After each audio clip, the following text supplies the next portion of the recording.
14h-16h, Brigitte Lahaie, Sud Radio. Et oui, c'est pas toujours simple pour les hommes de retenir leur éjaculation et on sait que de nombreux hommes commencent leur sexualité en éjaculation trop rapide et puis ils considèrent que c'est comme ça, qu'il n'y a peut-être pas grand-chose à faire. Eh bien, bonne nouvelle, on peut améliorer tout ça à condition évidemment d'y travailler un petit peu et c'est ce qu'on fait avec Bruno Martin qui est avec nous, créateur de ce site éjaculation-précoce.net sur lequel vous pouvez trouver les exercices qui vous permettront de devenir un bon amant. Alors, avant de donner la parole à Chris qui nous a rejoint, je voudrais la réponse à ma devinette. Comment on appelle un chat humoriste, Bruno Martin? Je donne ma langue à ce chat. Eh bien, on appelle ça un chapitre. Ah, très mignon, bien. Hein, c'est mignon. Et Swazik avait trouvé. Eh oui, mais elle a été bien, elle n'a pas soufflé. Bravo. Bonjour Chris. Allô. Bonjour. Bonjour Brigitte, bonjour Bruno. Bonjour. Enchanté de vous avoir au téléphone. Merci, nous aussi. Alors c'est intéressant parce que vous avez une technique qui va peut-être à l'encontre de ce qu'on pourrait imaginer, puisque vous, pour tenir, pour pas éjaculer trop vite, vous vous concentrez complètement sur le plaisir de votre partenaire. Oui, tout à fait. C'est ma technique. À partir du moment où je suis bien concentré sur le plaisir de ma chérie, j'y trouve beaucoup de plaisir, mais aussi pas mal de concentration. Je m'oublie. Et à partir du moment où je m'oublie, mon excitation personnelle se calme un peu, se réduit, tout à fait. Alors je suis à 5, je suis à 6. Comme dit Bruno, il faut contrôler à ce niveau-là. Et donc j'en perds pas mon plaisir pour autant. Et j'éprouve énormément de plaisir à voir ma partenaire prendre du plaisir. Mais à mon avis, vous n'êtes pas du tout éjaculateur précoce, parce que un éjaculateur précoce, justement, plus il se concentre sur sa partenaire, à la limite, plus il s'oublie, plus il éjacule vite. Enfin, je sais pas, il me semble, non ? Oui et non, parce que moi je vois tout à fait ce que notre auditeur veut dire, et c'est très très bien. C'est-à-dire que vous êtes, moi ce que j'appelle dissocié. C'est-à-dire, vous êtes capable d'être spectateur extérieur de ce qui se passe et vous êtes hétérocentré. Vous êtes centré sur l'autre, pas du tout dans l'acquisition, dans l'alimentation égocentrée d'excitation sexuelle. Et c'est pour ça que vous tenez. Mais ça, c'est une très très bonne chose, puisqu'elle fait partie aussi du programme que j'indique, c'est-à-dire la capacité de se servir de son corps plus comme un outil, un accessoire au service de la partenaire. Et dans ces moments-là, vous n'êtes pas en train de rechercher toutes les sources d'excitation perso, et ça vous permet de rester justement dans des niveaux 5-6. Mais il a découvert ça tout seul, c'est bien. Ah oui, c'est ça, tout à fait. C'est vrai qu'à partir du moment où je commence à penser à moi, oui là, ça peut venir dans les 30 secondes, voilà. Donc oui, mais c'est pas, bravo et tant mieux pour vous, Chris. Mais je pense que c'est pas un conseil que je donnerais comme ça de manière générale à ceux qui nous écoutent, parce qu'il y a ceux qui vont justement s'exciter en voyant leur partenaire prendre du plaisir, et puis il y a ceux qui risquent en se décentrant, si je puis dire, de leurs sensations, de plus arriver du tout à éjaculer. Donc c'est pas, c'est pas si simple qu'il n'y paraît pour vous. C'est pas simple, mais c'est quand même une capacité à acquérir cette dissociation. Moi, je leur donne un petit conseil.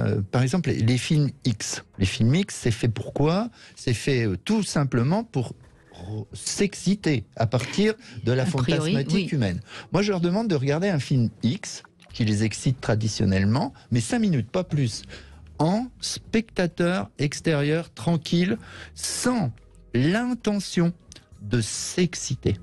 D'accord, oui. Et là, on revient ils se rendent compte que c'est en spectateur, tranquillement, on peut faire baisser l'excitation à 2, 3 sur 10 sans aucun problème. Et puis, ils peuvent faire aussi le reste des petits apprentissages en regardant ce truc, encore 5 minutes, et ils se rendent compte pour beaucoup que c'est tout à fait possible de ne pas s'associer à tout ce que j'imagine, ce que je vois, ce que j'entends, ce que je sens, que j'ai sous les yeux. C'est hyper important d'en prendre conscience. On est capable de le faire. Oui, bien sûr. Non, mais bien sûr. Mais là, encore une fois, ça demande un peu de, un peu de travail. Petit entraînement, oui. Tandis que Chris, visiblement, vous avez démarré votre sexualité, j'imagine, comme beaucoup d'hommes, en éjaculant un peu trop vite à votre goût ou au goût de votre partenaire. Oui, tout à fait, oui. Et donc, vous vous êtes dit, il faut faire quelque chose. Ouais. À partir du moment où j'ai senti de la frustration auprès de ma partenaire, déjà, ça a retiré mon plaisir. C'est ce que j'ai entendu en début d'émission. Entre le plaisir, l'orgasme et l'éjaculation, il y a quand même, pour les hommes, il y a quand même un monde.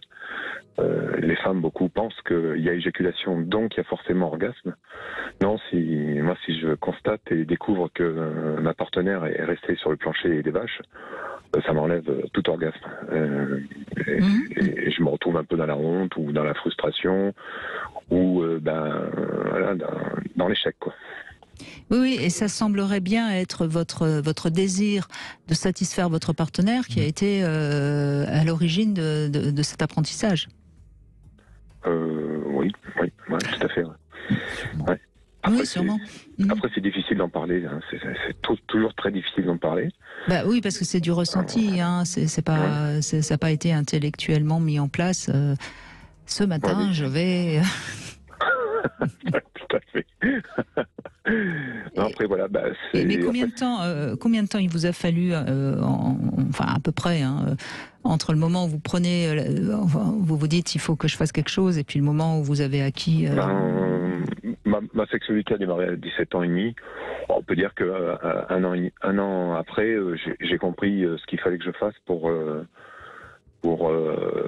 donner satisfaction à ma partenaire. Oui, et c'est là où on revient encore une fois toujours au fait que vous n'avez pas laissé les choses s'installer trop longtemps. Et c'est souvent le problème, c'est que beaucoup d'hommes, à 17 ans c'est normal d'être éjaculateur précoce, je veux dire, la plupart des hommes le sont. Et puis généralement ils attendent 4 ans, 5 ans, 10 ans. Et les choses sont plus difficiles, tandis que vous avez tout de suite essayé de faire changer les choses, quoi. Oui, quand on essaye de pas trop être égoïste. Et puis, quand on aime, c'est plus facile aussi de vouloir donner du plaisir à la femme qu'on aime. Oui, mais vous êtes en effet... C'est beaucoup plus simple. C'est beaucoup plus facile et on est en recherche, justement.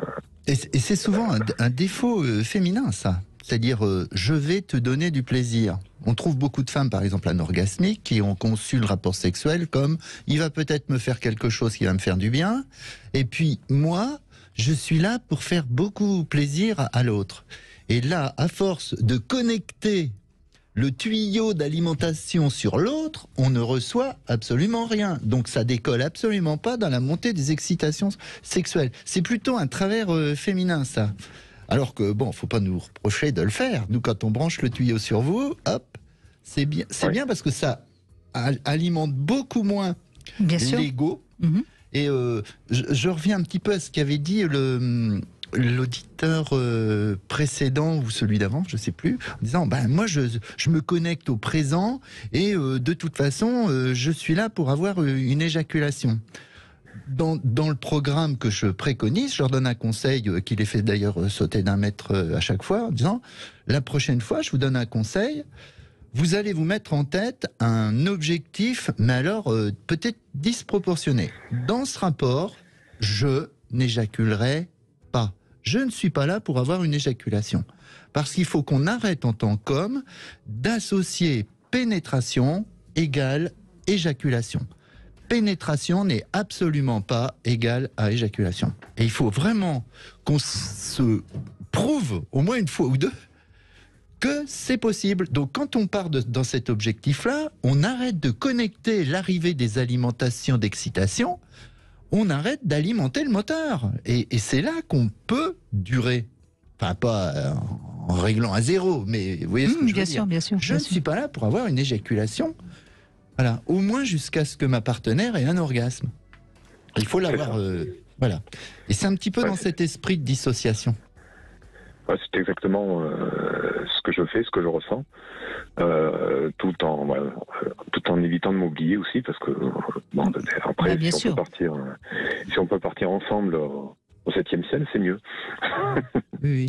Mais ça fait déjà avoir un peu acquis de l'expérience. Oui, on n'en est pas encore là pour la majorité des hommes qui écoutent. On fera ça une prochaine fois. Hein.